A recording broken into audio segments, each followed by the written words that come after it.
Donc là, je vais faire une petite démonstration pour illustrer les différences qu'il y a entre les classes et les structures.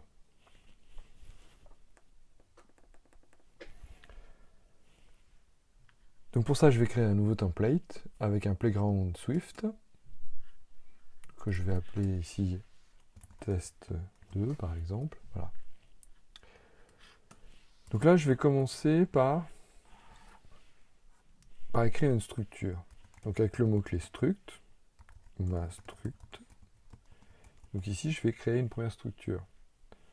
Donc ce mot-clé-là me permet de faire quelque chose qui ressemble aux classes dans un premier temps. Donc là, je vais nommer un numéro en int. Et là, je vais créer une variable, ça, qui sera égale à une nouvelle variable de la classe struct, pour lequel ici je vais passer un entier. Là, si j'imprime S1 ou un num, ce que ça donne, dans l'exécution, on a bien 4. Si là je crée une variable S2,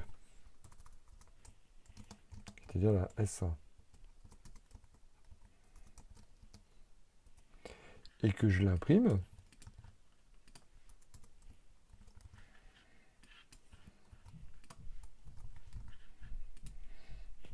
ici j'ai bien 4 et 4.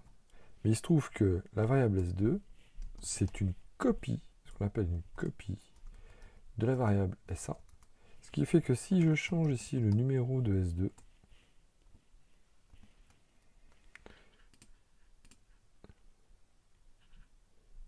ici, le numéro de S2 est changé.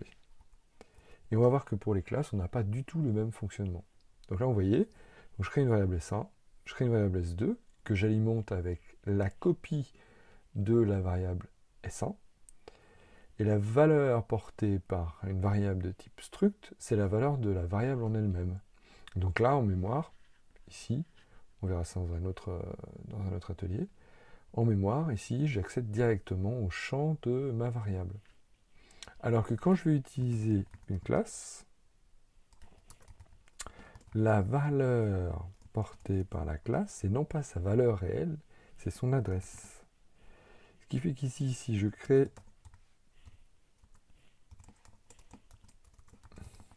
une variable entière, qui nécessite l'utilisation ici du constructeur pour pouvoir avoir une variable de type optionnel. Voilà, donc là je recrée le même code, le code équivalent, ici. Et donc là je vais créer une variable, C1, qui sera égale à ma classe num, et on va mettre la même valeur, 4.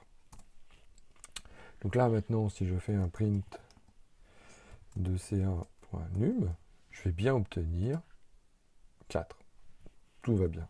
Maintenant, si je crée une variable C2, je déclare la variable C2, que j'initialise avec une copie de la valeur de C1, et que je affiche la variable C2 ici,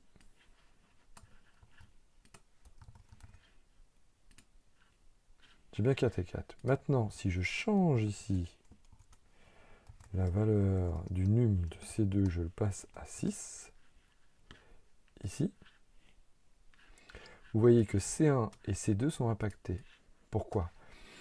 Parce que la valeur portée par C1 et C2 ici, c'est l'adresse de l'objet initialisé en mémoire, alors que pour les structures, la valeur de S1 et S2, c'est la valeur de la structure en elle-même en mémoire, c'est une variable, et cette variable-là, elle a directement l'accès aux différents champs qui composent ma structure. Et donc, quand je fais une affectation, je copie l'ensemble des valeurs, ici, de la donnée.